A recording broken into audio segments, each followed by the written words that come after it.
చేస్తున్నారన్నారు. అమృతం రాలేదు, హాలాహలం వచ్చింది. అది అరణ్యాల మీదకి విడితే అరణ్యాలు కాలిపోయాయి, సముద్రం మీదకి వెడితే సముద్రాలు ఇంకిపోయాయి, నదుల మించి విడితే నదులన్నీ ఆవిరైపోయాయి, పట్టణాల మీదకి వెడితే పట్టణాలు ధ్వంసమైపోయాయి.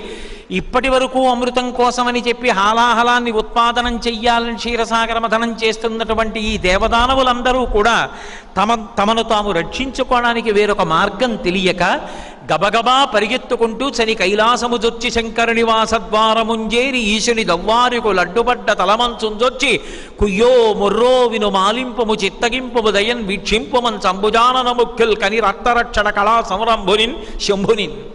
ఆర్తరక్షణ కళా సంరంభునిన్. ఎవరైనా ఆపదలో ఉండి బాధతో ఉండి శంకరా రక్షించమని పిలిచినంత మాత్రం చేత పరిగెత్తుకొచ్చి రక్షించేటటువంటి పరమదయాళువైనటువంటి పరమశివుని యొక్క నివాస స్థానమైన కైలాస పర్వతం దగ్గరికి పరిగెత్తి వాళ్ళందరూ లోపలికి వెళ్ళబోతుంటే పార్వతీదేవితో కలిసి